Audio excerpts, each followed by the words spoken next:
My wife may be cheating on me right now. It has been 2 weeks since she got a temporary contract in Italy for 1 month. She was hesitant to take it because we had not been together for more than 2 months this summer due to the pandemic. However, she has been without a job since the beginning of the pandemic, and because I want what's best for her, I encouraged her to take it. We ended up staying together for only 1 week in late September, and everything was perfect, as it always has been when we were together. However, less than 1 week after she left, she was not available to FaceTime a lot, and I started to have a weird feeling about the whole thing. She was talking about this guy and looked happy, and it felt like something wrong was starting to happen. I didn't ask because I didn't want to look like a jealous and possessive husband. I usually hide and try to deal with those kinds of feelings because I judge them bad for both of us. But she started to talk more and more about him, and she was showing weird irrational feelings that I didn't understand. I started to have nightmares, and 2 days ago, she finally said that she had feelings for him, more sexual attraction, not love. He is the kind of perfect Italian guy, if you know what I mean. He brings her breakfast when she wakes up late and other things like that. She has been under pressure because of her work there, and her boss is crazy, and because they are working together, he understands her. However, everyone, except the boss and her guy, speaks only Italian, and I guess the guy has a sexy accent too. Anyway, she asked me for permission to feel free with him today because she is under a lot of pressure, and she had a few breakdowns because she feels bad and guilty about the way she feels for him. She said that she feels trapped in our relationship because of the expectations I have, and she would have never thought to tell me something like that because she feels like another person right now. She wanted me to say go ahead, but I said no. She took it badly, using it as an excuse that we are still young, 28, and that I am her first real boyfriend, and she never got to do her experiences. I understood that it was useless to bargain because it would just break down my marriage right now instead of maybe later, and that it would push her into his arms. To be short, she is going to try not to sleep with this guy, but she said that she probably will because she needs someone who understands her right now, and because we haven't seen each other a lot in the last few months. She's supposed to come back home when her contract ends in 2 weeks, and she said she loves me. It's just an experience, and we'll figure the whole thing out together, like we always do. However, I don't know if I'm going to be able to trust her ever again. I was planning to have kids and stuff because I thought it would last forever, but now I don't know what to think, and I definitely can't sleep without pills. Would it be better to wait a few months or a year before making a decision? She came up clean before actually going insane, and she looks sincere about wanting to stay with me. Should I break up as soon as she comes back? It's only been 6 years, 3 years married, we don't have a kid yet, and I love her more than anything in the world, but I keep imagining her sleeping with an Italian dude. I am lost and ashamed, and I don't know what to do. Any comment is greatly appreciated. Update 1. I'm going to make an appointment with a lawyer tomorrow.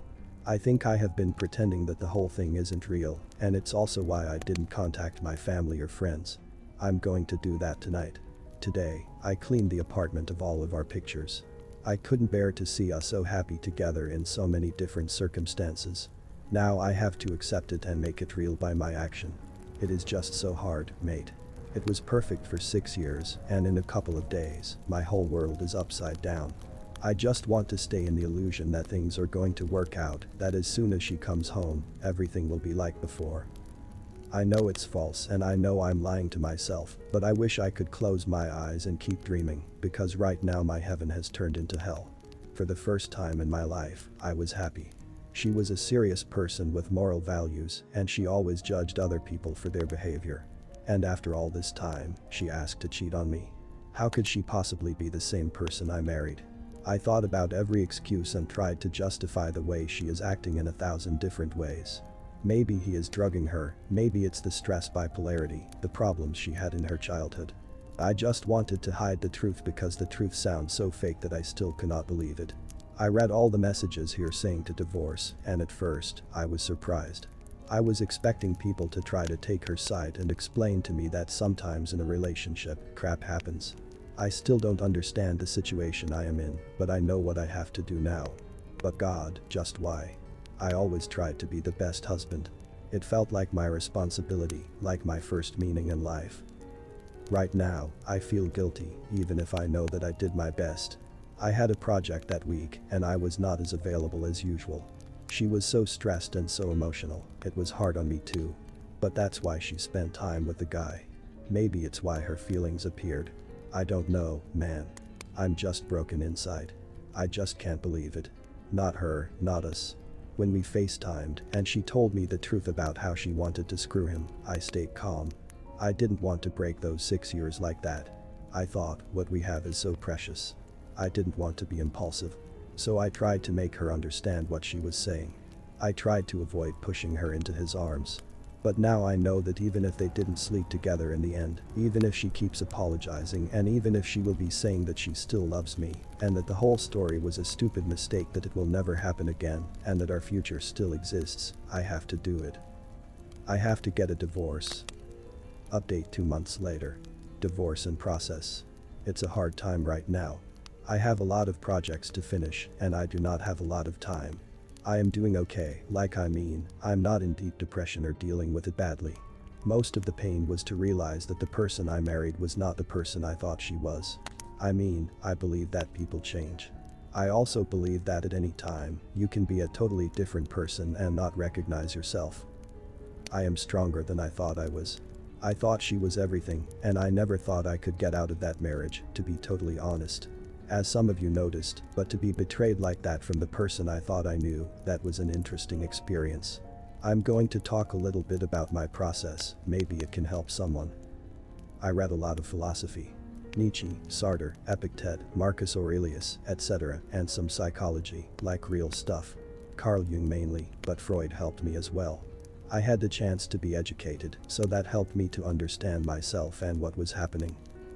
I stopped seeing one of my shrinks because she was not helping at all by going back to my childhood and the problem I had with my dad. Like, come on, my dad is not the issue, I am freaking divorcing. I realized that despite my education, I was blind by love for her. But I am not awake yet. The road is long to a total recovery. So mainly, I had those nightmares of her with him. I never saw his face, and that helped me a bit to process. I had visual illusions of seeing her with him out of nowhere in the middle of the day, but mainly in the evening when I was tired. I kept hearing her say to me, I want to sleep with him, her asking for permission and stuff that she told me and really traumatized me. Like, it was hard.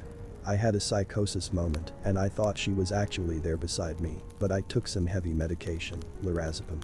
I was not going well back then. I realized by my reading that if it was coming to me, it was my unconscious talking to me and telling me, you need to realize your situation. You need to see who she really is.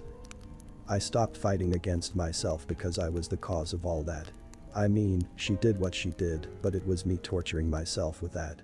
So I decided to listen to myself, to listen to my nightmare and my illusion, because I understood that it was part of me that wanted to help me, not torture me for no reason. I accepted my situation. I accepted the suffering for what was one of the hardest nights of my life. I wrote everything for 5 hours, all the ideas that came up in my mind. I wrote sometimes 20 times the same sentence she told me, and that I kept hearing. I wrote about 15 pages, but I processed through everything. I listened to myself and wrote what came to me and needed to be written. That was 2 weeks ago, and since then, I have been getting way better. However, I would not say that I am doing great. I accepted the shadow, the other part of myself, and I am listening to it because if I don't, it will express itself in one way or another. This week was particularly harsh. I'm not working well and have a lot to catch up on a few projects. I have a really good doctor. I see her every week and she told me to work today and take tomorrow off. I see her every week because I am still on medication. I take 10 milligrams of diazepam to sleep every night. We are trying to lower the dose, but right now, I'm in a bit of a melancholic period, so it's complicated. I'm also trying not to smoke. It used to be a habit, but I stopped for her, so it's tricky. But I'm trying not to fall back into a total nicotine dependence. Sometimes, I need to smoke, and it's the only drug that helps me with my mind, on which I am still productive. But I don't smoke that much. My family is expecting me to be happy during this period, and it is easy to act, but it's exhausting me. I do not want to be the buzzkill during this period, especially because I used to be with my family-in-law, and it's my first Christmas and New Year's with my mom in a long time. Nobody understands how hard it is for me, and I don't want to show any weakness. call it pride or whatever, but only my doctor and the shrink know how hard it really is for me. The pain is still there, but I am getting stronger right now. I feel weak, but I guess it's normal to see things like that from the outside. The most important part is that I accepted what happened to me, and I am listening to myself. I still talk to her way too much. I know it's bad, but right now, I am focusing on myself. One step at a time. I won't go back with her, but going no contact is too hard for the moment. The doctor said that it was okay, even if it makes the healing process longer. Yeah, it's hard, but I'm holding on, and I hope that you guys are also okay in this difficult period. It can be difficult to be understood. Final update. So for the most important part, the papers are signed. We stayed together for 2 weeks at her apartment, and things went better than I thought. I mean, we didn't kill each other, and she agreed to sign anything. She made the breakup easier than I thought. Thank God. While living together, I got a few panic attacks and ended up taking a small dose of lorazepam every day. But otherwise, that time together was good enough. I have a hard time writing about her right now. I mean, also complaining or explaining what she did to me. I guess it's normal because even if I feel like I see things how they are, I know I am still totally in the fog, as some of you predicted. But it went later than expected when she left for her parents, taking back all her stuff, and realized that it was done for good. She started to come back to me, saying that we made a mistake and stuff like that. Right now, I'm trying to film my day to not think or talk to her because she is making me even more confused. I really try not to take any meds, and honestly, it's easier since she's gone. I'm not yet in that mood of maybe I made a mistake because I'm still rational enough to know that I made the right decision. I don't know how long this weird period is going to last. Maybe I am in a kind of denial of my own situation. The pain in my chest never leaves me, but I am not as upset as I used to be because I am only living day by day. I'm not thinking about the future I lost with her and how I may have wasted years with her. I'm trying to not think about what she did to me or how much she hurt me. I also feel like I really don't want to be in a relationship anymore, and I guess it's normal, but I am disgusted with women in a general way. I guess I am even more hurt that I am accepting it, but it's also why I try not to walk on that long way to recovery alone. I let time pass and see how things go. I think that it is the best I can do for myself. I'm reading Stoic philosophy and the New Testament, and it helps me a lot. I have a history of depression, so I booked appointments with professionals because I knew I would end up needing it. It didn't help me yet, but we'll see how it goes. I take sometimes diazepam to sleep, but I try to be responsible. I take fewer pills than when she was in Italy or when we were together. She calls me and texts me a lot, and sometimes I answer. It's hard to pass from everything to zero, and I don't know what I should do about that, but I guess it's also why I'm seeing a professional of health. I should ask them for advice and about that. What do you think? I hope you guys are doing better than me. I feel depressed, but I know I'm not in depression because I can still enjoy small things like a sunset or just the beauty of the forest in the fall. Thank you for the support I got and for all the support everyone gives in this community. I have been reading a lot of posts, but I do not really interact. I see great people, and I see a lot of strength in situations harder than mine, and it gives me hope. So for all of that, I love you guys. Thanks for watching, guys. Hope you enjoyed this story and also feel bad for this man. Share your thoughts below. Cheers.